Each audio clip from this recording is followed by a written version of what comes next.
사무엘 무어는 1860년에 미국 일리노이주에서 태어났습니다. 몬타노 대학교하고 맥코믹 신학교에서 공부를 하고 32세 1892년인데요.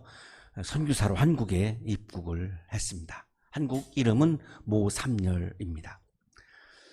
한국에서 선교사로 사역했던 헌틀리라고 하는 분이 이렇게 이야기했습니다. 무선교사의 백정해방운동은 아브라함 링컨의 노예해방과 맞먹는 세계를 뒤집어 놓은 사건이다. 가장 두드러진 특징 중에 하나가 이 무선교사님이 한국에 와서 선교사로 와서 차별을 받았던 백정들을 완전히 해방시켜서 똑같은 그런 법적인 권한을 갖도록 했던 것이 이분의 가장 아주 두드러진 그런 선교 사역의 내용이었습니다. 1893년 입국한 지 1년 후이죠. 현재 소공동에 있는 롯데호텔 그 자리인데요. 거기가 옛날에 곤당골이라고 불렀습니다. 이 곤담골이라고도 부르는데, 곤담골이라고 하는 말은 고운 담들이 연결되어 있는 집들이 있는 동네, 이래서 곤담골이고요. 그걸 곤당골이라고 불렀습니다. 이 곤담골의 개천, 그러니까 지금으로 말하면 청계천의 일부인 것 같은데요. 거기에 백정들이 모여 살았습니다. 백정들은 따로 모여서 살아야 했습니다. 국가가 그렇게 지시를 했죠. 그래서 거기 개천에 모여 살았는데, 이 백정들이 모여 살고 있는 곳에 이 사무엘 무어라고 하는 선교사님이 곤당골 교회를 개척한 겁니다.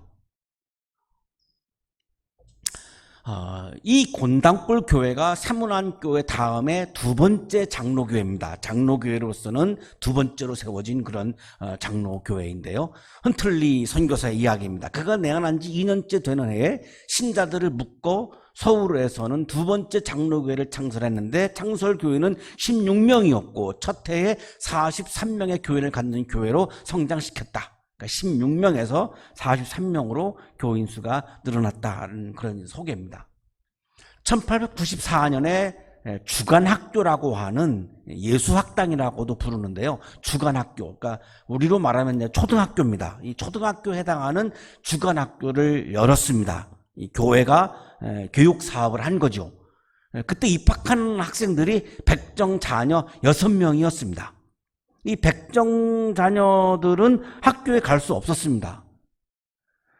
그러니까 수업료가 없는 이 예수학당, 이 주간학교에 이 백정들이 자기의 자녀들을 보낸 거죠. 6명을 보낸 거죠. 수업료가 무료니까 아주 부담 없이 보냈던 겁니다.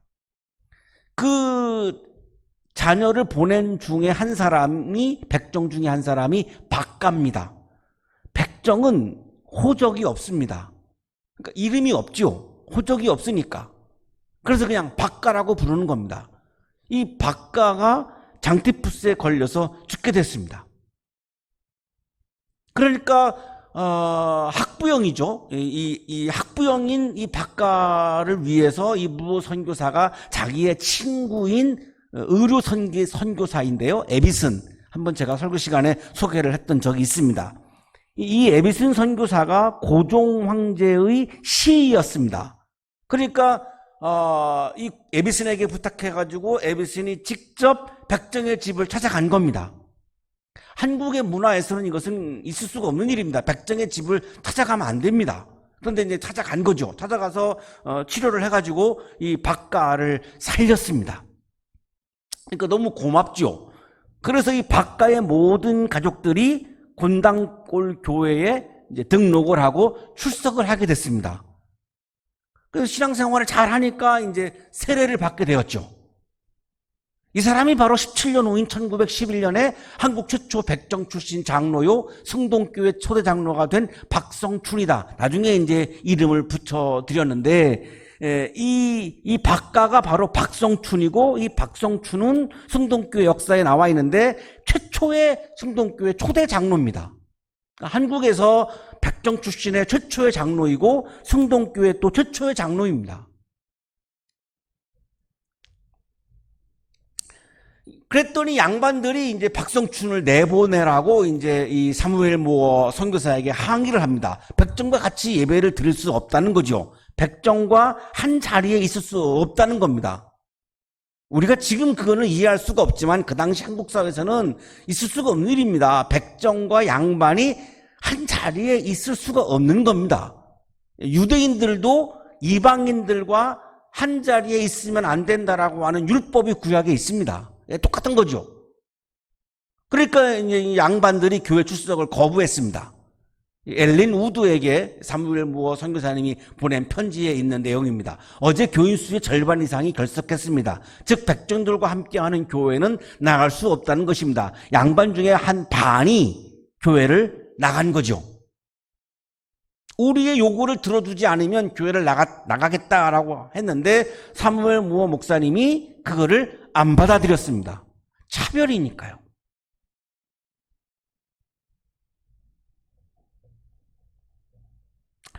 저도 일반 교회에서 30년 이상을 목회를 했는데요. 이제 그런 교인들이 종종 있습니다. 저를 찾아와서 어떤 요구를 하는데 그 요구는 나에게 특권을 달라는 겁니다. 대부분 다 그겁니다. 나는 특권을 가지겠다는 겁니다. 안 들어주면 그러면 나 교회 나가겠습니다. 이렇게 얘기합니다. 똑같은 거죠. 근데 여기서 사무엘 무어 목사님이 양보를 안 한 겁니다. 무어 선교사가 양반들을 설득을 했죠. 하나님 아버지의 자녀들이 같은 한 방에 있지 않고 따로 떨어져 있는 것은 이상스러운 일입니다. 저도 한 번도 그런 부당한 특권을 요구하는 것들을 들어준 적이 없습니다. 그러고 나면 그분은 이제 저를 막 힘들게 하기 시작합니다.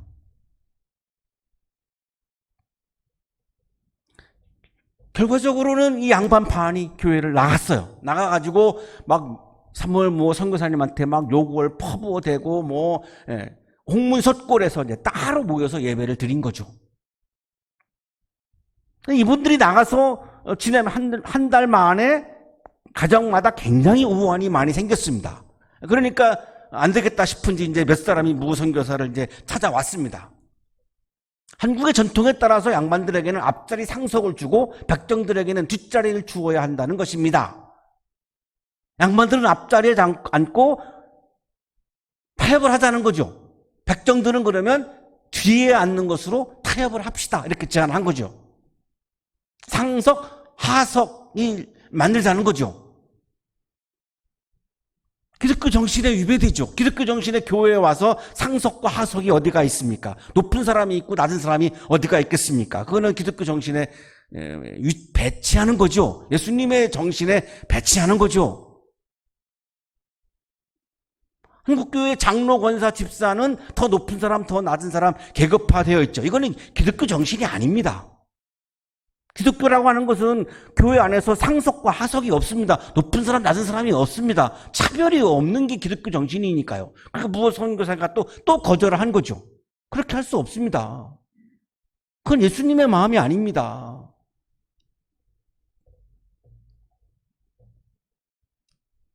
그러니까 다시 이 사람들이 이제 또 교회를 또 안 나오기 시작을 한 거죠. 그러니까 이 박성춘은 너무나 이제 사무엘 무어 선교사에게 미안하죠. 자기 때문에 지금 백정들 때문에 양반들이 헌금을 많이 하는 양반들이 나가니까 교회가 얼마나 어려워졌겠습니까? 미안한 거죠. 그래서 이 박성춘이가 굉장히 열심히 막 인도를 한 겁니다. 사람들, 백정들을 막 인도한 거죠. 그러니까 백정들의 숫자가 막 늘어나는 겁니다. 이 교회에. 근데 교회가 망할 줄 아는데 안 망하거든요. 그러니까 이 양반들이 도저히 안 되겠으니까 이제 회개를 하죠. 회개를 하고 다시 돌아옵니다. 돌아와가지고 그 홍문석골 교회와 곤당골 교회가 연합을 합니다. 그래서 이제 중앙교회가 되는데 이 중앙교회가 바로 현재 인사동에 있는 승동교회의 바로 전신입니다. 이 교회가 바로 승동교회입니다. 박성춘은 1911년 백정 출신으로서는 최초로 장로로 장립이 되는데요. 차별이 없는 교회의 탄생입니다. 그러고 나서 무어 선교사는 장로가 된 이 박성춘과 함께 도정에다가 탄원서를 올립니다. 우리는 항상 무보수였고 가장 천대받는 7천민, 일곱 부분에 천민이 그때 존재했는데요. 그 중에 하나라는 거죠. 7천민 중에 하나로 취급받아 왔습니다. 다른 천민계층은 도포와 갓과 망건을 쓸 수 있었으나 우리에게는 허락되지 않았습니다. 머리에 모자도 못 썼습니다. 물론 상투도 못 틀고요. 그냥 이렇게 어린아이처럼 이렇게 평생 죽을 때까지 묵고 살았다는 거죠. 그 얘기예요. 갓, 망건 이런 걸 못 쓰게 했습니다. 우리는 항상 무보수였고요. 이게 소돼지를 이제 잡는 일을 하는데 정부에서 요청을 하면 하는 겁니다, 이게. 그런데 무보수로 해요. 정부에서 어떤 월급을 안 줬습니다. 가장 천대받는 7천민 중에 하나로 취급받아 왔습니다. 다른 천민계층은 도포와 갓과 망건을 쓸 수 있었으나 우리에게는 허락되지 않습니다. 다른 천민계층은 모두 민족에 등재되어 있음에도 불구하고 호적이 있는데 다른 천민들은, 우리는 호적도 없습니다. 우리들만 이 인구조사에서 빠져 있으니 우리들도 민족에 등재하여 주시길 바랍니다. 우리도 백성이 아닙니까?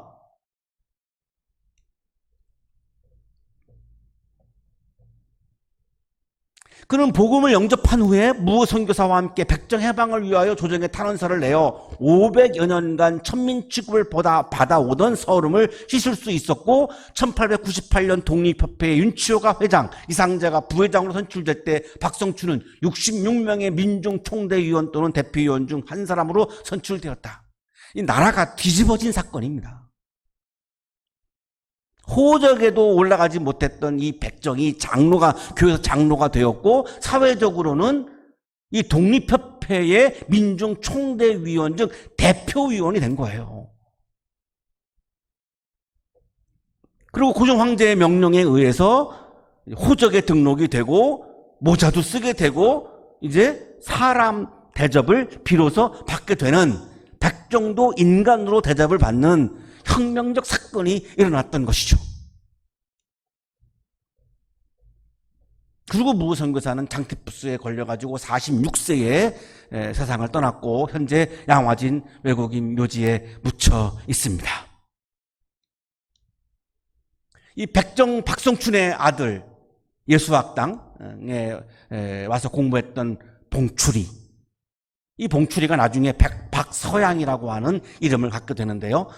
제중원 의학교에서 공부를 하고 조선 최초의 서양 의사가 되고 그리고 세브란스 의대의 교수가 됩니다. 있을 수 없는 일이죠. 한국교회사를 전공하신 민경배 교수님의 이야기입니다. 한국 최초의 대학 교수가 백정의 아들이었다. 기독교가 한국에서 해낸 이 엄청난 혁신, 그것을 이만큼 깊이 그리고 넓게 보여주는 일이 따로 없을 것이다. 사무엘 모 선교사님은 차별받던 백정을 인간다운 인간으로 하나님의 형상으로 회복시키는, 하나님의 나라를 이 땅에 이루는 선교를 하셨습니다. 바로 이 선교가 제가 누누이 말씀드리고 있는 하나님 나라의 선교, 예수께서 하셨던 선교입니다. 하나님의 나라를 확장해 간, 백정을 해방시켜서 백장도 사람답게 하나님의 형상답게 살아가게 한 하나님의 나라를 확장하는 예수께서 하셨던 선교가 바로 이러한 선교입니다.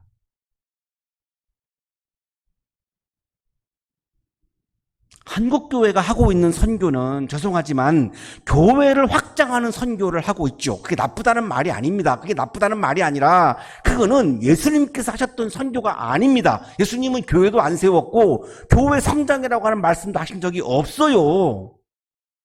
굉장히 그걸 이기적으로 봅니다, 사람들이. 교회 자체가 커지는 거는 이기적인 거죠. 교회가 미랄이 되어서 하나님의 나라가 확장되게 하기 위해서 교회가 존재하는 거죠. 그게 예수께서 하셨던 선교이고 바로 사무엘 모 선교사는 그 예수께서 하신 선교를 그대로 한 겁니다. 이게 바로 하나님의 나라를 이루어가는 선교입니다.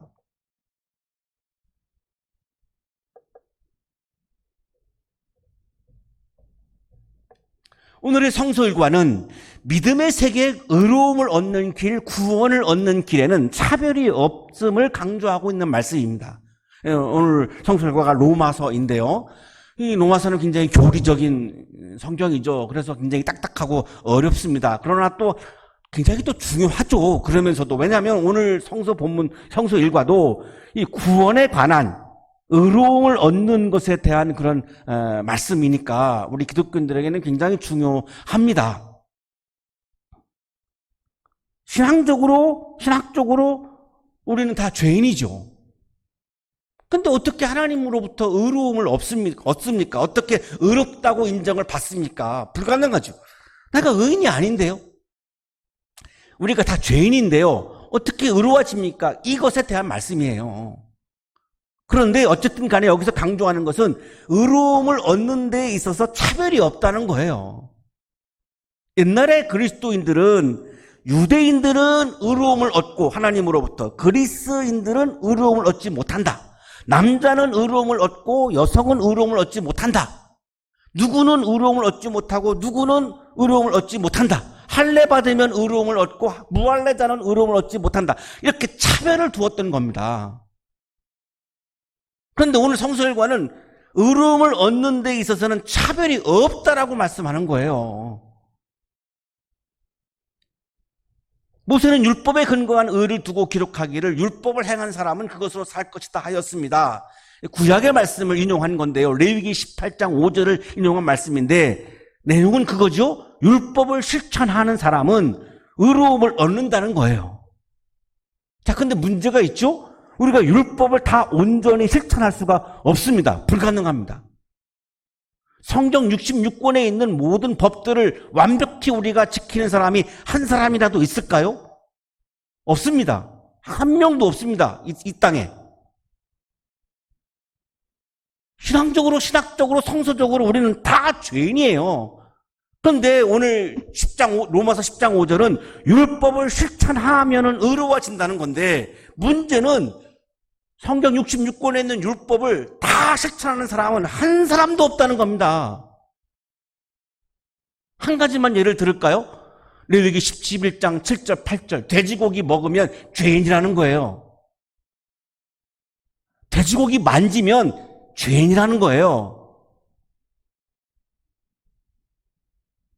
삼겹살 먹으면 죄인이라는 겁니다. 성경에. 저는 삼겹살을 먹습니다. 죄인이에요. 율법을 온전히 다 실천하지 못해요. 죄인이에요. 그걸 너는 죄인이라고 굳이 얘기합니까? 우리가 다 죄인인데 굳이 너는 죄인이라고 왜 얘기하죠? 다 죄인인데? 죄인이 모여서 죄인들끼리 너는 죄인이야. 참 우스운 광경이죠. 그러니 율법을 실천해서 의로움을 얻는 것은 불가능해졌죠. 자, 그래서 오늘 바울은 율법을 실천해서 의로워지는 것이 아니라 믿음으로 의로움을 얻는 길을 제시합니다. 믿음에 근거한 의를 두고는 이렇게 말합니다. 너는 마음속으로 누가 하늘에 올라갈 것이냐 하고 말하지 말아라. 그것은 그리스도를 끌어내리는 것입니다. 이것도 구약의 말씀을 인용한 건데요. 신명기 30장 12절을 인용한 건데 하늘에 올라가서 예수님을 모셔와야 의로움을 얻는 것이 아니다. 이런 의미죠. 내가 하늘에 올라가서 예수님을 모셔오는 이런 공로로 어떤 업적으로 의로워지는 것이 아니다. 그거는 자기의 의로 구원을 얻으려는 시도이다라는 말씀이에요. 차정식 교수의 주석입니다. 그리스도를 모셔내릴 필요가 없다는 것이다. 이미 강림하여 죽고 부활한 그리스도를 믿는 것으로 충분하기 때문이다. 예수님은 이 땅에 인카네이션 하시고 이미 오셨었죠. 그리고 부활하셨죠. 승천하셨죠. 그 예수를 믿는 믿음으로 내가 의로움을 얻는다. 이게 바로 믿음으로 의로움을 얻는 길을 지금 바울이 제시하고 있는 거예요. 율법을 다 실천해가지고 의로워지는 것은 불가능하니까 예수를 믿는 믿음으로 내가 의로워질 수 있다라고 하는 것을 지금 제시하고 있는 거죠. 또 누가 지옥에 내려갈 것이냐 하고 말하지도 말아라. 그것은 그리스도를 죽은 사람들 가운데서 끌어올리는 것입니다. 예수님, 이것도 구약 신명기 30장 13절의 인용인데요. 십자가에 죽으신 예수가 땅에 묻혔죠. 그 예수를 다시 내려가서 그 예수님을 데리고 올 필요가 없다. 그거는 자의로 구원을 얻으려고 하는 시도이다. 사상 19세 주석입니다. 구원을 위한 그의 강림과 마찬가지로 그의 부활도 이미 치러진 구원론적 사건으로 신자들이 믿기만 하면 충분한 것이다. 부활하신 그 예수를 내가 믿어서 그 믿음으로 내가 의로움을 얻는 것이다 라고 하는 새로운 길을 지금 바울이 제시하고 있는 거죠. 의로움을 얻는 길은 자신의 공로가 아니라는 겁니다. 자신의 업적이 아니라는 겁니다. 자기의 의가 아니라는 겁니다. 예수를 믿는 존재가 되는 것으로 의로움을 얻게 된다는 겁니다. 그러면 예수를 믿는 존재가 어떤 존재냐가 중요하죠. 여기서 많은 한국의 그리스도인들은 교회를 다니는 거와 예수를 믿는 존재를 동일시시킵니다. 아닙니다. 교회를 다닌다는 것과 내가 예수를 믿는 존재가 된다는 말은 다른 차원입니다. 예수를 믿는 존재라고 하는 의미는 예수를 내가 마음으로 믿고 예수를 사랑하고 예수의 말씀 안에 존재하는 것을 의미하는 거죠. 성경 어디에도 예수를 믿는다라고 예수를 믿는 존재가 된다는 것은 교회를 다니는 것이다 이런 말씀이 없어요. 없어요. 그거를 그렇게 동일시시키니까 예수를 믿는 존재라고 하는 것에 대해서 자꾸 우리가 오해하는 겁니다. 그것으로 만족하는 겁니다. 그것으로 안 됩니다. 교회를 다니는 것만으로는 예수를 믿는 존재가 안 됩니다. 예수를 믿는 존재가 되려면 내가 마음으로 예수를 믿고 예수를 사랑하고 예수의 말씀 안에 내가 존재할 때에 그것이 바로 내가 예수를 믿는 존재가 되는 상태입니다. 그러면 그것은 무엇을 탑니까? 하나님의 말씀은 내게 가까이 있다, 내 입에 있고 내 마음에 있다 하는 말씀이 있습니다. 이것은 우리가 전파하는 믿음의 말씀입니다. 그러면 우리가 예수님을 만나야 예수님을 사랑도 하고 예수님을 만나야 예수님의 말씀도 듣고 예수님을 만나야 내가 말씀 안에 존재할 수 있을 터인데 예수님과 교제할 수 있을 터인데 예수님의 마음과 내 마음이 일치할 텐데 어떻게 만나느냐라고 하는 질문을 하지 않을 수가 없지요. 그것에 대한 답이에요. 신명기 30장 14절을 지금 8절을 인용을 한 건데요. 예수님은 말씀으로 존재한다는 것이죠. 요한복음 1장 1절 태초에 말씀이 계셨다. 그 말씀은 하나님과 함께 계셨다. 그 말씀은 하나님이셨다. 예수를 말씀이라고 표현하고 있잖아요. 예수라고 하는 존재는 말씀으로 존재하는 겁니다. 어떤 모습으로 존재하는 게 아니고요. 말씀으로 존재하는 거죠. 예수는 말씀으로 현현하셔서 나와 함께 하시고 나를 찾아오시죠. 그러면 예수를 믿는 존재가 되는 것은 뭐죠? 예수님의 말씀 안에 존재하는 것을 의미하는 거죠.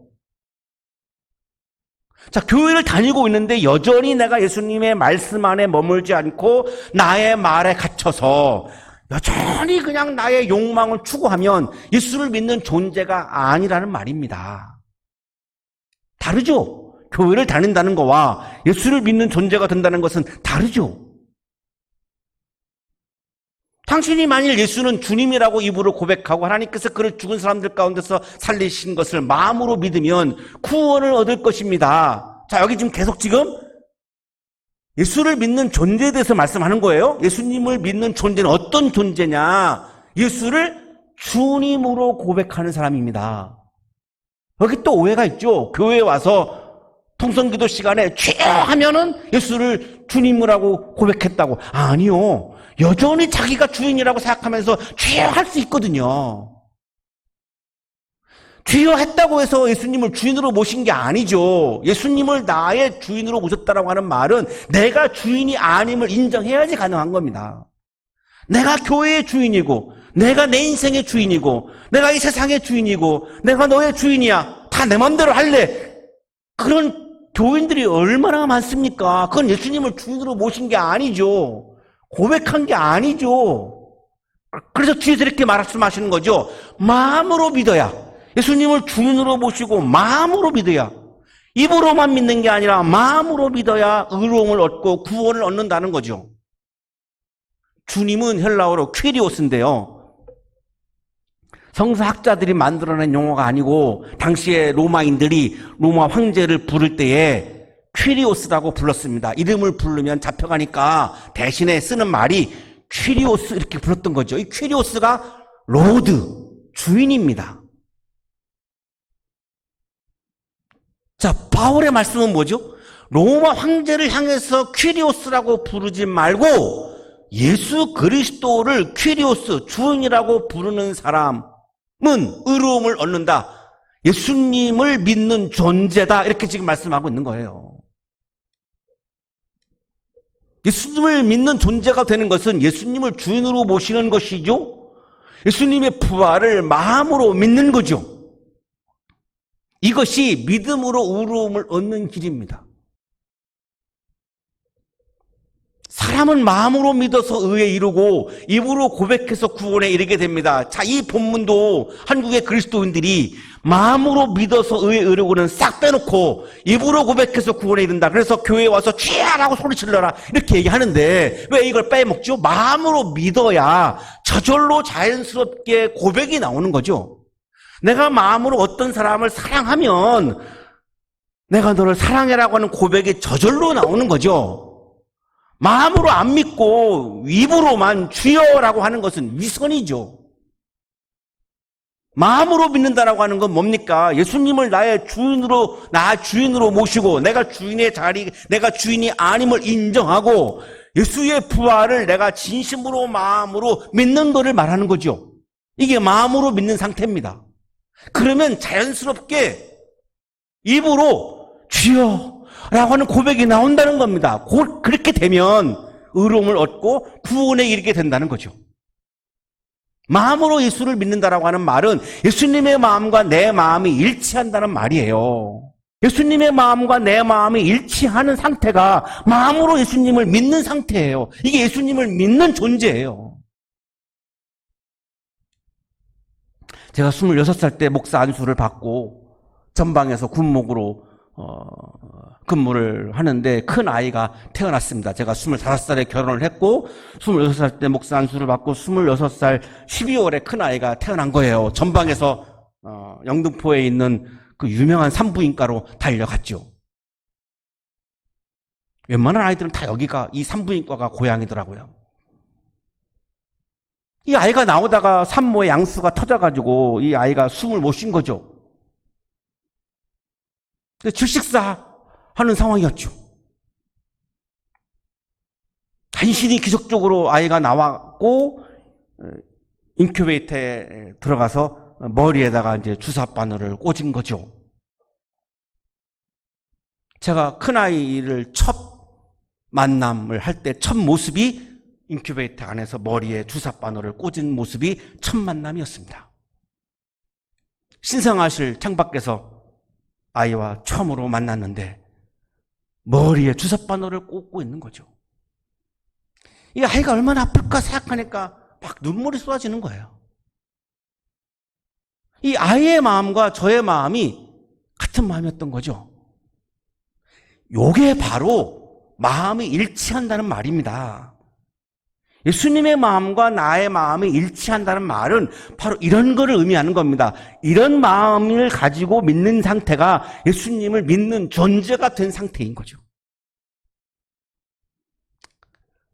나의 마음과 예수의 마음이 일치하면 거기서 진정한 고백이 나오죠. 나의 마음에 예수의 마음이 가득하면 저절로 내가 고백이 나오는, 사랑의 고백이 나오는 거죠.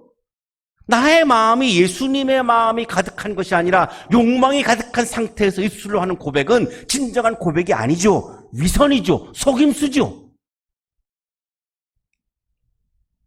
그를 믿는 사람은 누구나 부끄러움을 당하지 않을 것입니다 라고 말합니다. 이사야 49장 23절을 바울이 인용한 건데요. 예수님의 마음과 일치되어 살면 내가 이 세상에 살면서 부끄러움을 당하지 않는다.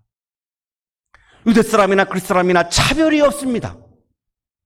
당시의 유대인들은 구원받고 그리스인들은 이방이니까 구원받지 못한다고 생각한 건데, 자, 바울의 이야기는, 말씀은 유대 사람이나 그리스 사람이나 차별이 없다. 의로움을 얻는 길에서는, 구원을 얻는 길에서는 어떤 나라 사람은 구원을 받고 어떤 나라 사람은 못 받는다. 어떤 성은 받고 어떤 성은 못 받는다.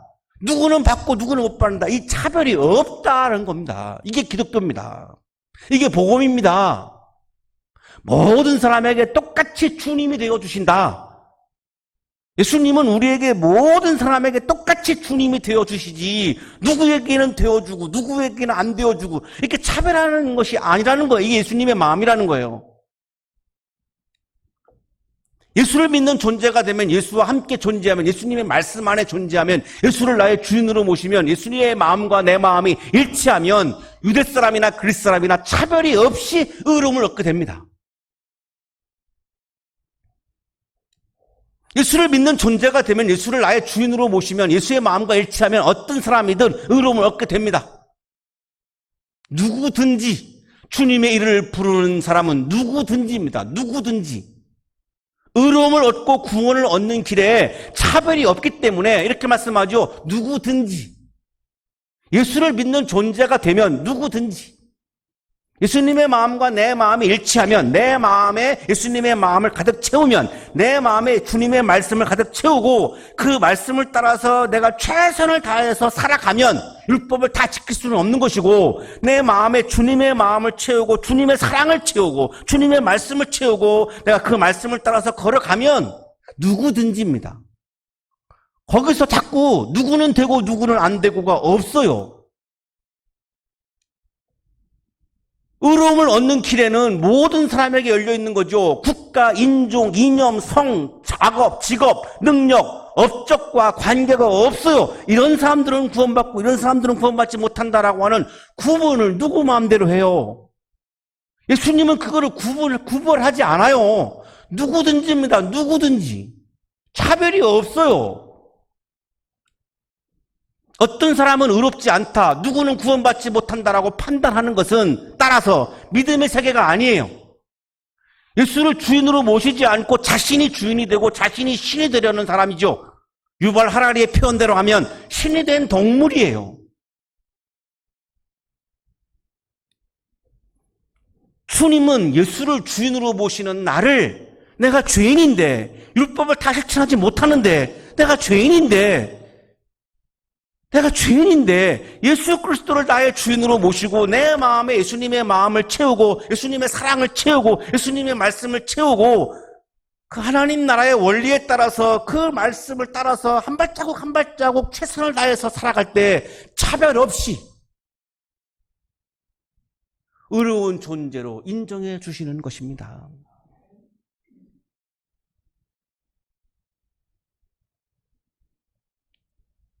여러분의 마음에 주님의 마음을 채우고 주님의 사랑을 채우고 주님의 말씀을 채우고 예수님을 믿는 존재가 되셔서 하나님으로부터 의로움과 구원을 얻는 여러분의 존재가 되시기를 주님의 이름으로 축복합니다. 거룩하신 주님, 죄인입니다. 불쌍히 여겨 주옵소서. 주님, 죄인입니다. 불쌍히 여겨 주옵소서. 주님의 마음을 부어주시고 주님의 사랑을 저의 마음에 부어주시고 주님의 말씀을 부어주셔서 저의 마음에 주님의 마음을 채우고 주님의 사랑을 채우고 주님의 말씀을 채워서 주님의 마음과 일치하여 주님을 믿는 존재가 되어 죄인이지만 의롭다고 여겨주시는 주님의 은혜를 경험하며 기쁨으로 아픔을 이기며 살게 해 주옵소서. 예수 그리스도 이름으로 기도하옵나이다.